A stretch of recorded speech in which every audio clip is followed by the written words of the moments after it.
Hey guys, it's Rich here. We've got actually a good friend of mine, Bernie Fehon, as my special guest. So welcome to the Rich Mix, Bernie. Thanks for coming on board, my friend. G'day, Rich. It's great to be here. Awesome, you're a legend. So I've known Bernie for many years. He's a local and a really good friend. I think we've known each other. We've been in the mountains now for nearly 8 years now, coming up. Can you believe it? Yeah, I think you and I went and looked at the same house and you had the money and I didn't. That's it. Well, at least we still kept in contact, so that's awesome. Um, so, look, tell me a little about yourself, Bernie. Tell me about your background. When you finished school, what did you get into? Tell me. Let's go. Let's go right down to the early days.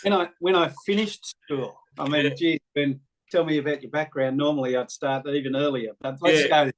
Let's go there. Look, at school, I wanted to be a car designer. Yeah. But I also wanted to be independent and earn some money. Yeah.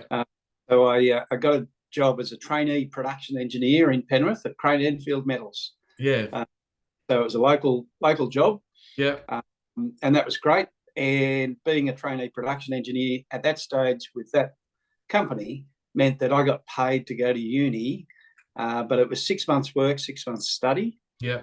And I started out working on the production line for 6 months, then headed off to uni at UTS in Sydney and continued on then working with the fitters and machinists and in the drawing office. So I got to see a little bit of the business before I took my next step. Yeah, awesome. And you were living in the mountains at the time? Julie and I got married when we were 20. Yeah. Bought a block of land when we were 20 here in the mountains, only a couple of kilometres, actually closer to your place than mine. Yeah. And Huxley Homes built us a little project home. Yeah.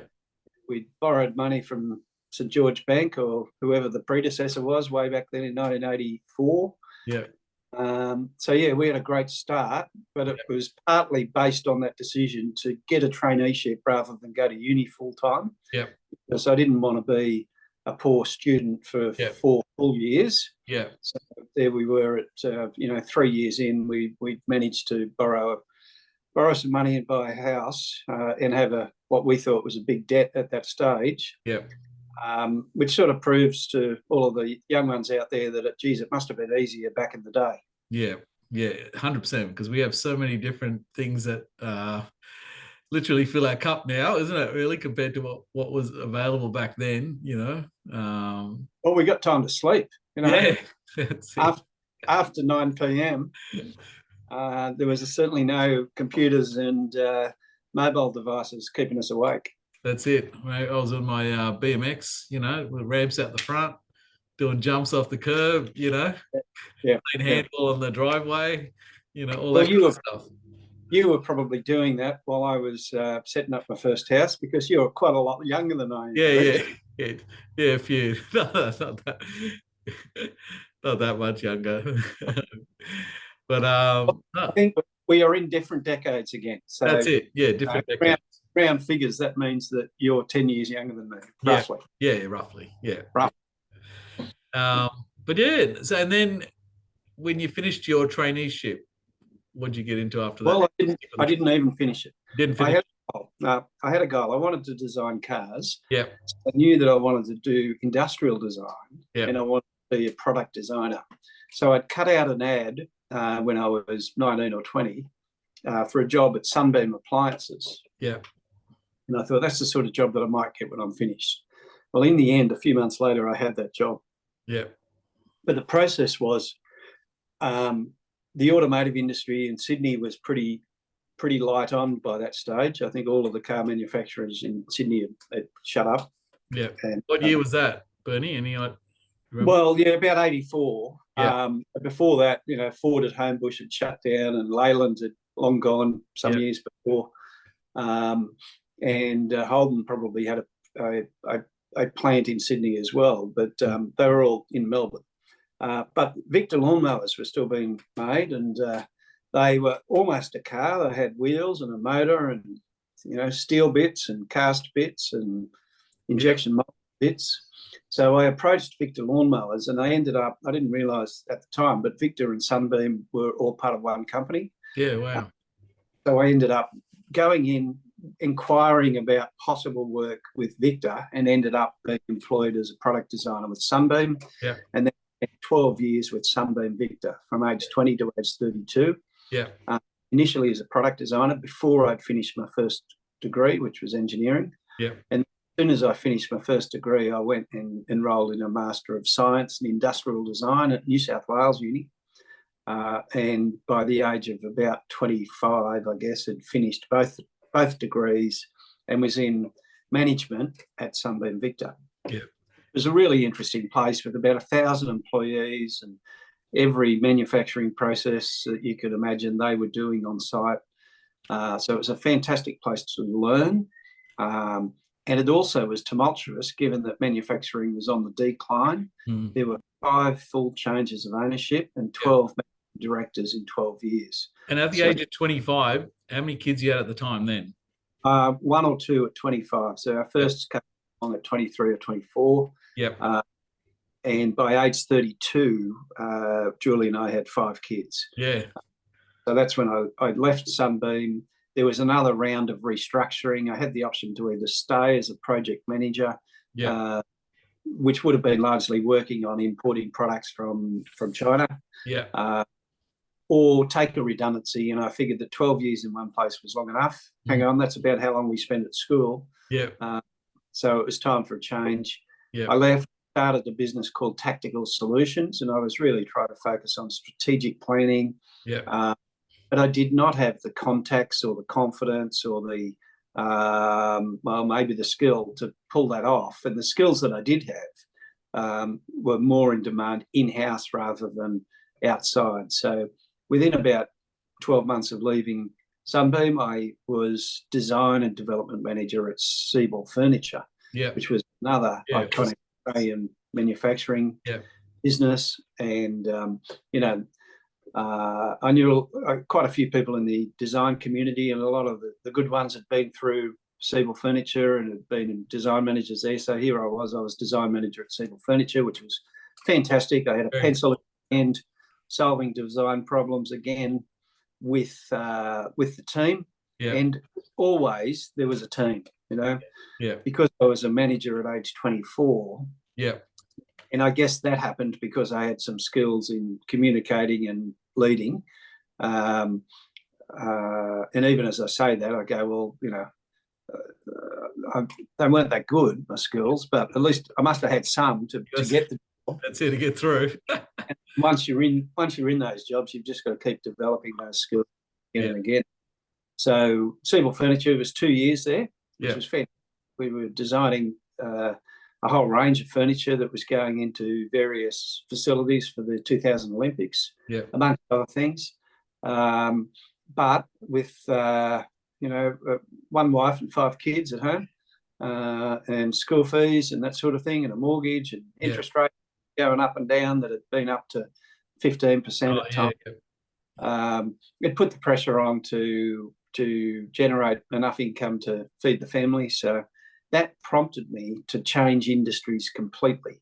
So that was a complete pivot. Then at that time, you decided to go, you're pretty much capped at what you could physically do. Yeah. Well, all of the people I reported to at that stage were from interstate, So my next promotion out of that role would have been into a role that might have been in Brisbane or Melbourne. And I wasn't about to take that step. So, so I changed careers completely and went and joined AMP as a financial planner. At the time, I was trying to work out, and I'd deal with lots of suppliers at different businesses, and I already had 2 degrees, and I knew that you didn't have to have a degree to earn good money, and I was trying to work out. I was never chasing fantastic wealth. I just wanted to be strong financially.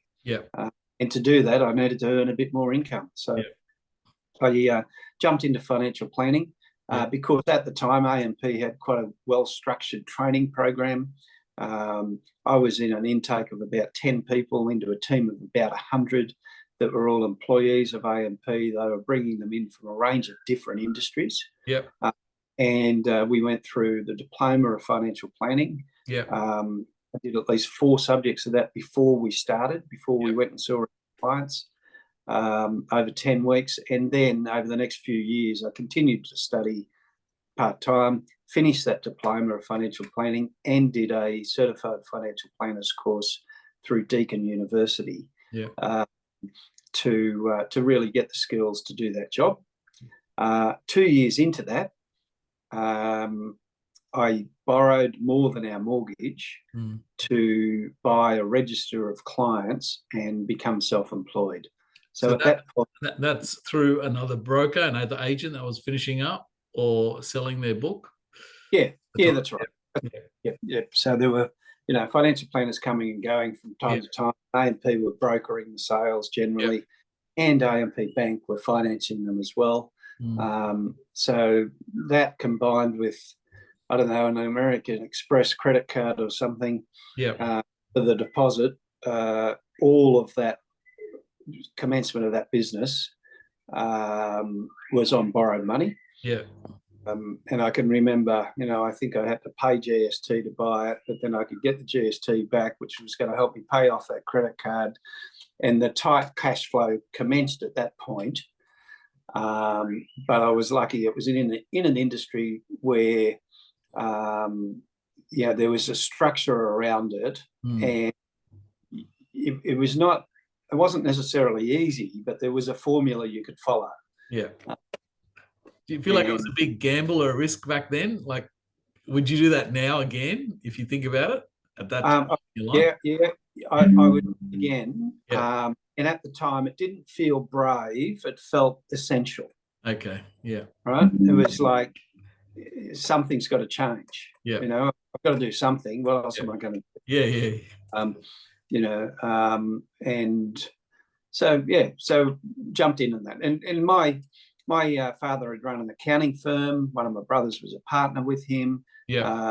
But that practice. So you had the potential network to leverage off. Well, that business had stopped sometime previously. Yeah. But meant that it was sort of in the family. That business had done financial planning. Yeah. And I knew as a customer how important financial planning was. Here's some tips for you and anyone who's listening. Is the first tip is spend less than you earn. Yeah. And that's a tough one for some people, especially if you're not earning enough. Then you got to either spend less or earn more. Yeah. But spend less than you earn. And then, the other side of it was all the insurances that we did at that stage. And as much as they're expensive, it's that balance. What can I afford and what? Anyway, so I was a good customer, so it made it easy for me to sell the insurances. Yeah. And it's planning ahead for the future. Yeah. I am a planner, I am a designer, I am a thinker about the future. Yeah. So all of those things fitted in quite well with that financial planning profession. Yeah. And it is complicated, and I could work it out, and many couldn't.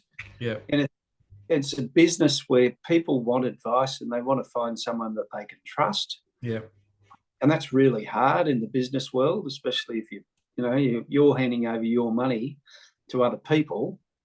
How do you know whether you can trust them or not?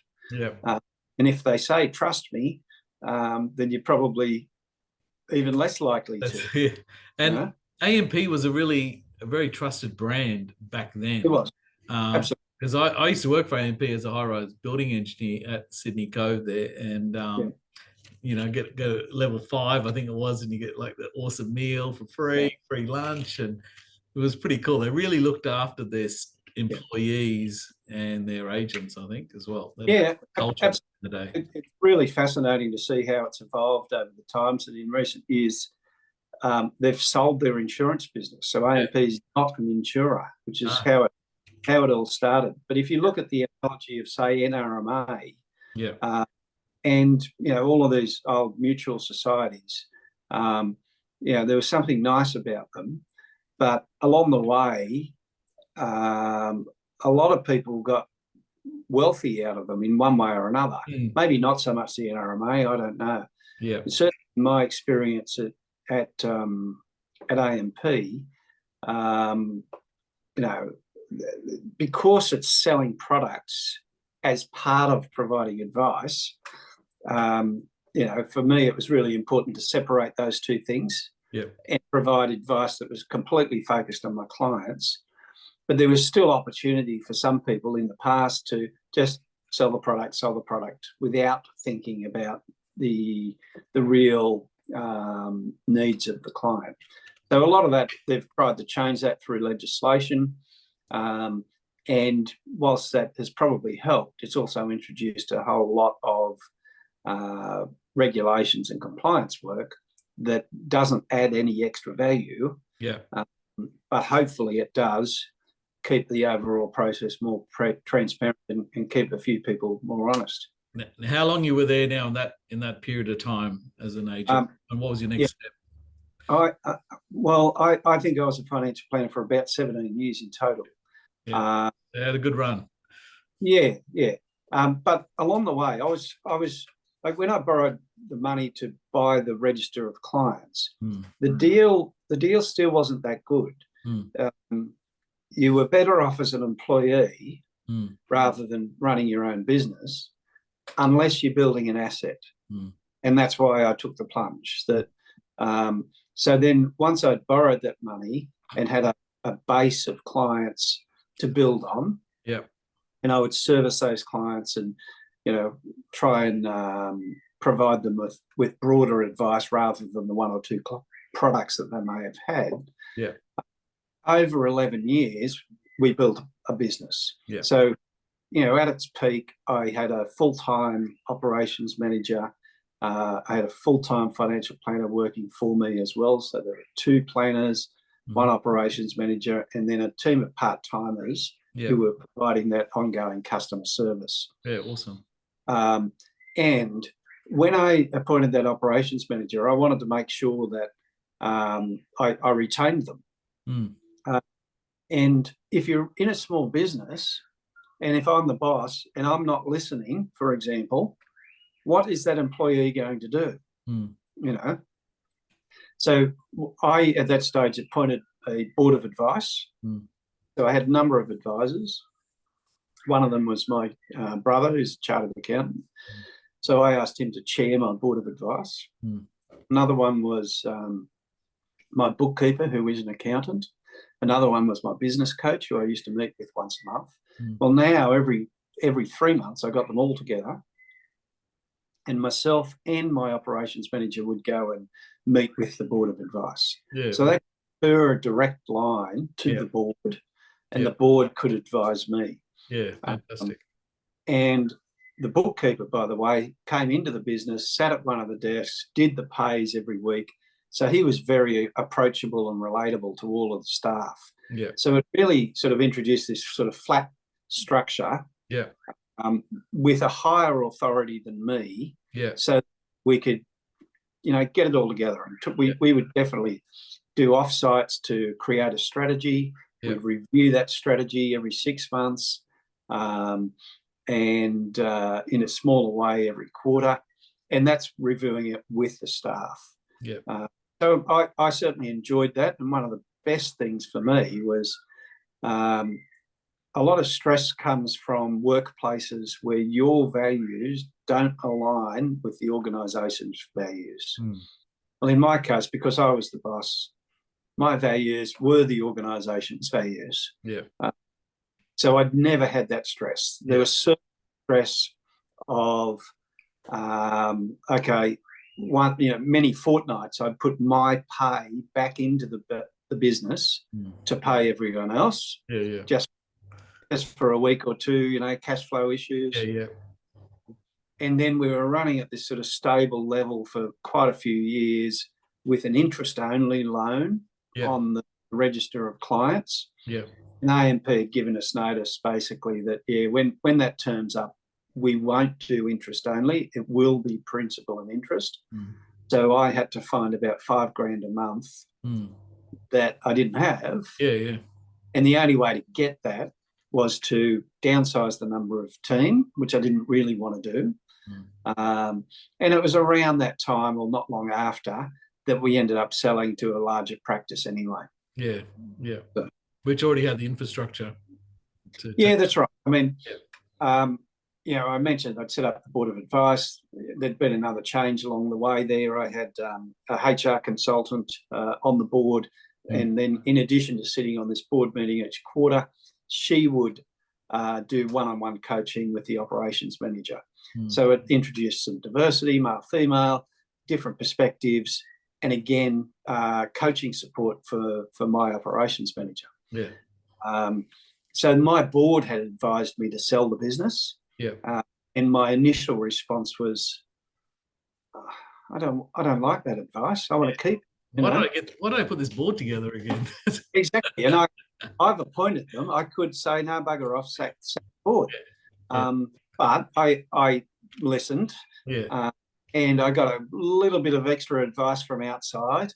And, the advice was sound, and it certainly turned out to be that way. Yeah. So I sold the business. And because it was part of that AMP structure, when AMP was still running quite well at that stage, I was able to choose between 3 different offers. Yeah. That all were happy to pay full price and employ me. Yeah. So it was a remarkable outcome of, if you think about many other people in business, borrow money, start a business, build a business, sell it. To have 3 offers all at the same price at the end, fantastic, is a good outcome. So I was very, very pleased, and I've been very lucky with many things. Yeah. And in that case, it's been a combination of strategic. It's not about luck. You've created that luck. And that's what I was about to say. That combination of strategic decisions. Yeah. But they've been strategic decisions with advice. Yeah. But then ultimately my decision. Yeah. And I acknowledge that there's a bit of luck along the way as well. So we sold at the time, and I say we, Julie and I were both directors of that business. Yeah. Julie did not work in the business. Yeah. But we sold that business, and then at that stage it did leave us debt free, which was fantastic. Yeah. But not enough money to retire in our early 50s.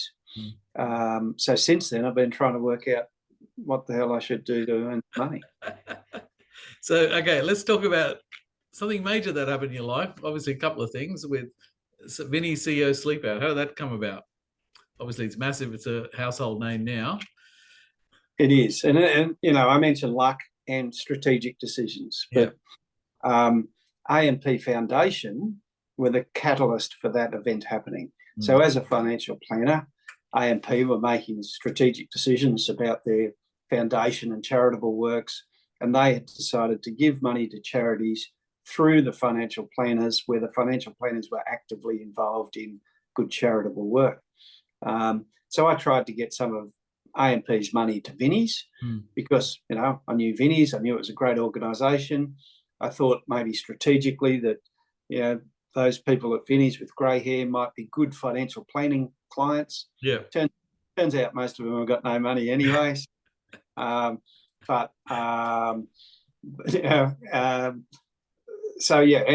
it was, for one reason or another, it was a cause that was important to me. And I grew up in Penrith, and was in a great family where we had money to do things and get a bigger house and all those sort of things. But where we grew up initially, across the road and over the back fence was all housing commission, and a lot of those people were doing all right, and occasionally see people who were doing it tough, and Vinnies would be there to help them out.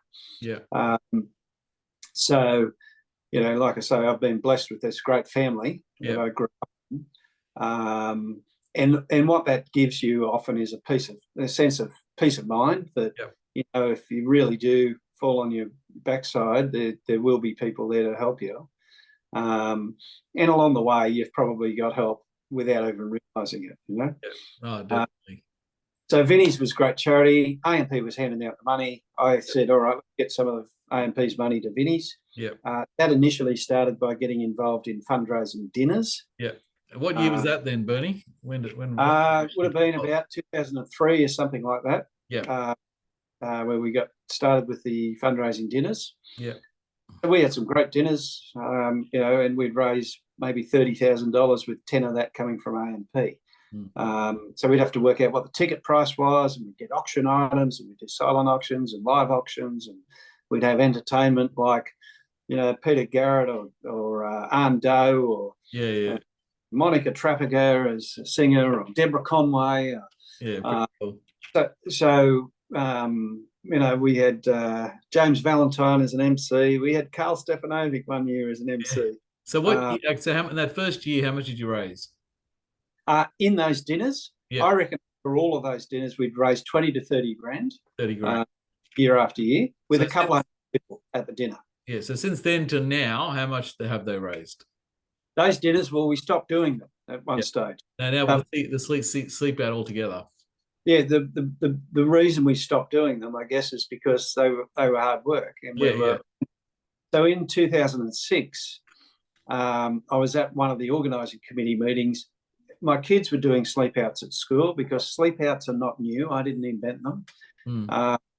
And I was going to other events, that Penrith Economic Development Corporation might have been running CEO dinners and that sort of thing. And I just uttered those words in February 2006. Yeah. Wouldn't it be easier to have a CEO sleepout rather than a CEO dinner?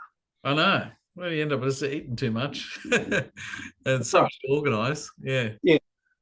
So Lisa, who was in the room, Lisa Bright, said, "Bernie, stop it with your crazy ideas. We've got a dinner to organise." So we sort of buckled down and focused on the next dinner, which turned out to be a pretty good one. But I went back to my office and spoke to Nicole Dent, who was my operations manager at the time. And she said, "Well, it could be a good idea. Ask two people." And, one was my cousin Tony, who was at Macquarie Bank at the time, and one was my business coach, Philip, who was coach to many CEOs. Yeah. So I asked both of them over the next few weeks, and they both said that, this could be a good idea. Yeah.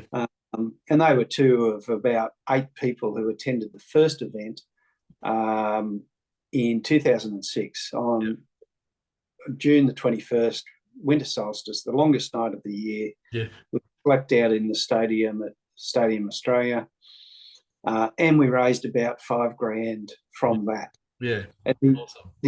The intention there was that, if you're going to pay $200 for a hotel room, well, don't sleep here and pay $200 to Vinnies. Yeah. So already we'd broken that sort of connection between spending money and getting value. Yeah. Because at that stage, the ticket price for the dinners was under $100, and people they wanted value for their $100. Yeah. Here we were saying pay $100 or pay $200 or pay whatever you normally spend on a hotel. Yeah. And we will make you uncomfortable. Yeah. And we will not entertain you, and we'll make you think how lucky you are every other night of the year. And one of my good mates who was there, Brendan Mullins, he packed up his sleeping bag, and he's since told me, he said, "Well, we've done that. That's the last time we'll do that." Yeah. Well, he's been back to about 6 or 8 of them since. Yeah. And has been a great supporter of the event. Yeah. So there was only a handful of people at that first one. The second year we raised about $35,000. Yeah, it's a big jump from 5 grand. Absolutely. Yeah. And there was one donor who gave about 30,000 that year. So, if that person did not, wow, would we have kept going? I don't know, but that person did. So we raised about 5 grand, about 35 grand, about 40 grand in year 3. Year 3 was really hard, and then 620,000 in year 4. That's a massive jump. Massive. Yeah. That was all in Sydney, and then the year after the 620 in Sydney, it went national, and it raised $2.9 million for Vinnies. Yeah. So since then, it's continued to grow. The first year after its first national year, it was then copied around the world in places like New York and Canada. More recently, it's been held in South Africa, and it still gets held. There's a separate charity called CEO Sleepout UK, which continues to run CEO Sleepouts over there. So, that's awesome. How good is that? You're going to be proud of that. I am. And, you know, as I said before on the other issue, there's a bit of luck and a lot of strategy, you know, and a lot of it listening to teams of people and teams of people doing a lot of work to make it happen. Yeah. And I just want to let everyone know that, mate, Bernie knows everyone. If you want someone, Bernie's got their number. Yeah, look, it's not true, Okay. but I know someone who does. Yeah. No, that's, and out of that, you were fortunate enough to become an OAM as well. And what year was that? Look, I'm not sure what year it was. It was a few years ago now. Yeah. And you know, it's a fantastic honour. Yeah. You know, you don't take a lot of people don't take a lot of notice of those sort of recognitions. Yeah.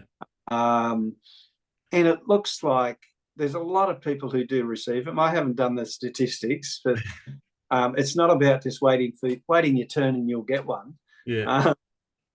Apparently, I've not nominated anyone else, and I've not followed through the process, but it is an arduous process. And there's a lot of checking by committees to make sure that, you know, it's legit. So you can't just get your mate to put in a nomination and hope that it pays off. Hope for the best. Yeah, it's not like your business awards. Yeah, and I've been asked. I've been asked before about it, and you know, obviously, it was never the motivation at all. You know, you don't even think about those sort of things. But it's been a great honour to receive it. Yeah. And I did receive it after my mum and dad had passed away, and I know they would have been very proud of the fact. My dad had received an OAM for the work that he'd done with the community over the years. Yeah, fantastic. But what it does do, it sort of then allows you to open a few more doors to pursue the cause even further. Yeah. So that's a good thing. Yeah, no, it's fantastic. All right. More importantly, most important, let's talk about cars. Because putting everything aside, you're a hardcore car enthusiast like myself as well. Yeah. Yeah. And you always, I go on your Facebook. You know, 1 minute you're here, 1 minute you're all over the place. You're here, there, everywhere. You know, so you do a lot of drives. What are the few drives that you do through the year? Well, there's not a lot of structured drives, but I do enjoy driving. There's no doubt about that. The full drive one. What's that other one you do? Yes, yeah. Well, yeah. Well, actually, yeah. Okay, that one's every year. So Beyond Bitumen Rally. Yeah. My brother Peter and Trish run the Beyond Bitumen Rally. Yeah. Through this charity car events. Yeah. And they do that really in memory of their daughter who lost her life to suicide around 20 years ago now. Yeah. So rather than, you know, be a victim of those circumstances, they're doing something about it to help other people, and I'm absolutely certain they have saved lives through doing it. Yeah. So through so far mainly regional New South Wales and a bit of Victoria, every year, at least once a year, the Beyond Bitumen Rally happens. And just this last year, we've had about 100 cars. And you know, one of the highlights is a dinner that happens on the Sunday night where there's about 300 people and sharing the journey and sharing the conversations. You know, you can, in each and every one of those cars, there's someone who's been touched by depression or mental illness in one way or another. Yeah. And that group of people engages with people out in the community in conversations. Yeah. So it's become a very big fundraiser for Beyond Blue. Yeah. And because it's my brother and his wife that have started it, it's very much a family affair for us. Yeah. And all of my brothers and all of my sisters have taken part in one way or another at different times. So yeah, it's and you know, cousins and things as well. So it's but the group of people is a lot bigger than that. No, that's fantastic. No, so I'm going to actually put the links to that as well as Vinnie's and even your business. So tell us about your business now, Fehon. Well, before I do, I want to Yeah. answer the question about other car rides. Oh, yes, tell me. So every couple of years, one of my schoolmates, Brendan Mullins, I mentioned his name earlier. Yeah. So he's got an old Valiant, and a couple of other fellas have got Valiants, and one of my other mates has got a 62 Ford. So we get together and again do a bit of a country drive. Last year, yeah, no, 2 years ago. I don't know, time flies. And you took the Ute. You took the Ute. I've taken the Ute. So I bought a 1966 Falcon Ute. Yeah. Basically the same as a car that I owned when I was 17 for a year or so. Yeah.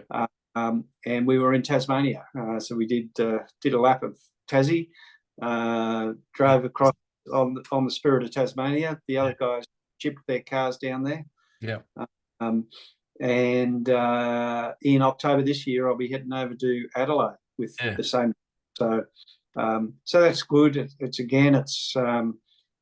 good break. It's a good way to catch up with old mates. Some of these guys I started playing football with and went to school. I was in under sixes. No, I was in under sevens twice. Yeah. I had to repeat under sevens, but that was because there was no under sixes. Yeah.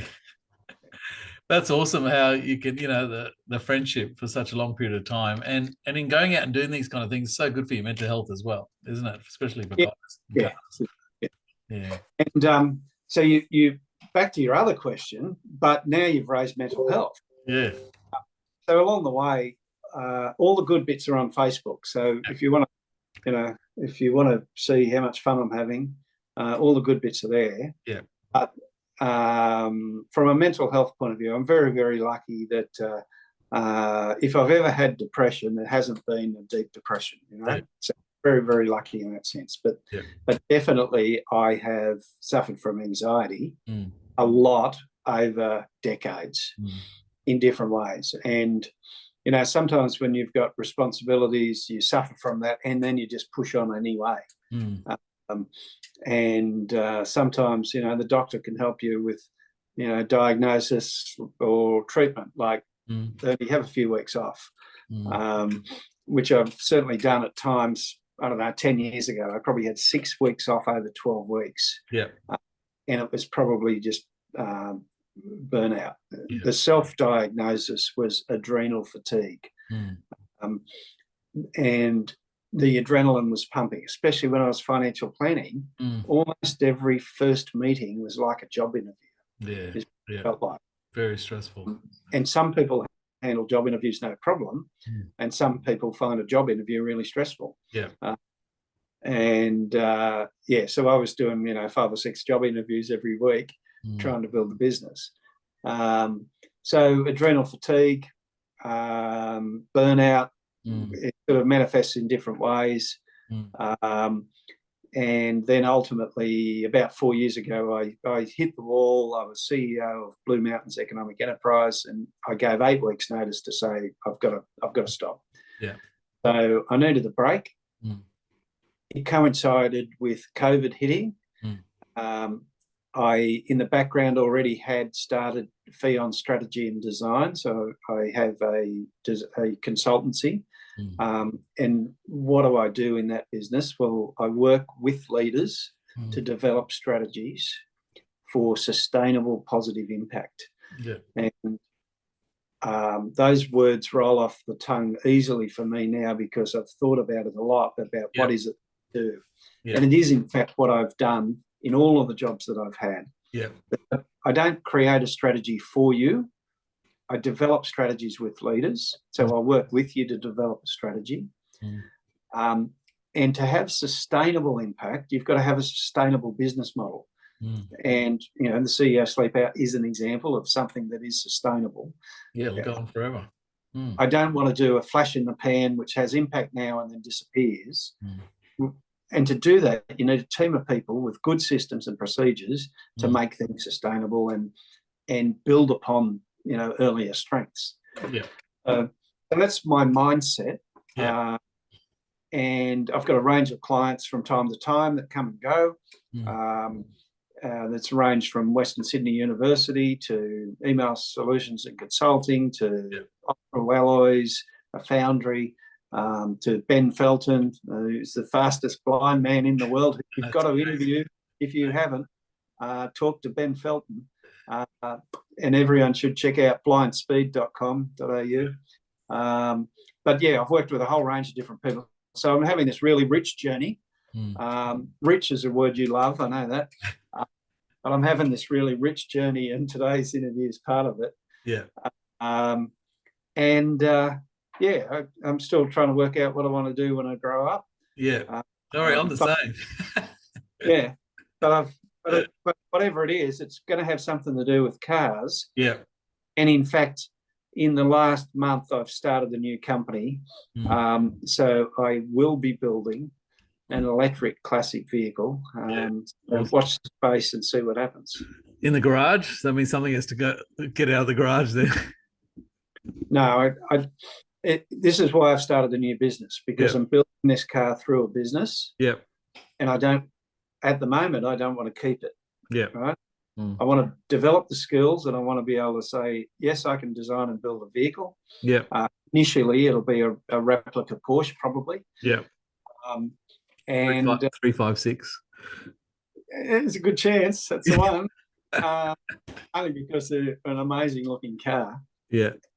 And so we'll see what happens there. But no, I've got enough cars.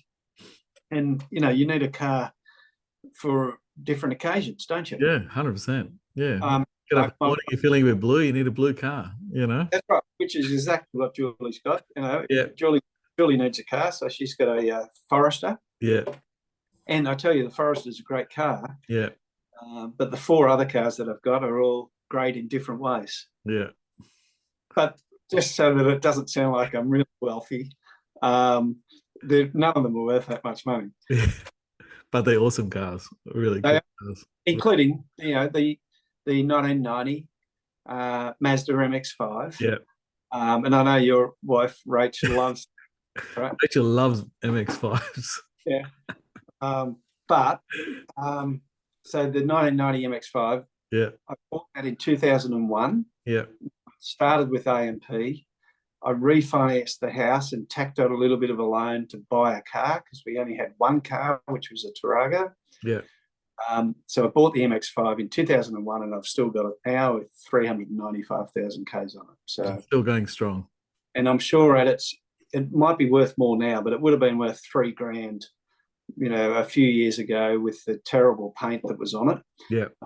Through your asking you a few questions, you put me in touch with a great painter. So I got very lucky with the price and the paint job. Yeah.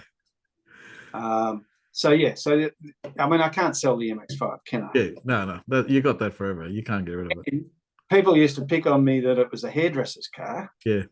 Yeah, and I'd say, get stuffed. She was a air hostess. Yeah. So I did buy my MX-5 from an air hostess. Yeah. I think she probably moved on to something a little bit more powerful. Something a bit cooler.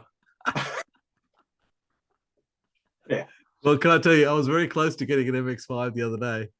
So someone wanted to swap my BMW 635 for an MX-5, a 99 model with only 60,000 on the clock. Yeah.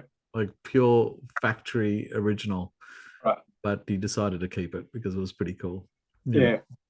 So I like your model. I like the flip up lights are pretty cool. Yep. And the NAs are getting really rare. It's a good stock MX-5 is pretty rare these days. They're all mine is completely stock, except for the non-genuine front right guard that I had to replace because the kids were learning how to drive on the car.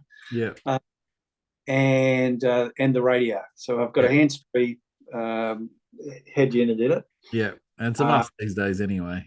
Yeah, that's right. Yeah. And but I was on the track with it for the first time only in the last few months. So I gave my mate a 60th birthday present, which was a voucher at Luddenham Racetrack.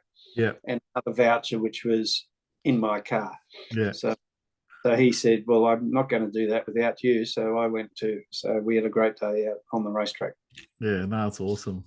Well, I think you need to take off. So I think we'll finish up, Bernie. Babe, we didn't get to the big issues. I know. We might have. This is probably going to be a part one. We might have to do a part two. How do you stay married? What do you do with kids? Oh my gosh! Don't talk. Yeah, that's going to be a couple of episodes. That's going to be a series. Yeah, we should get under that. Yeah, no, that's awesome. Well, thanks so much, Bernie, for coming on. I really appreciate it.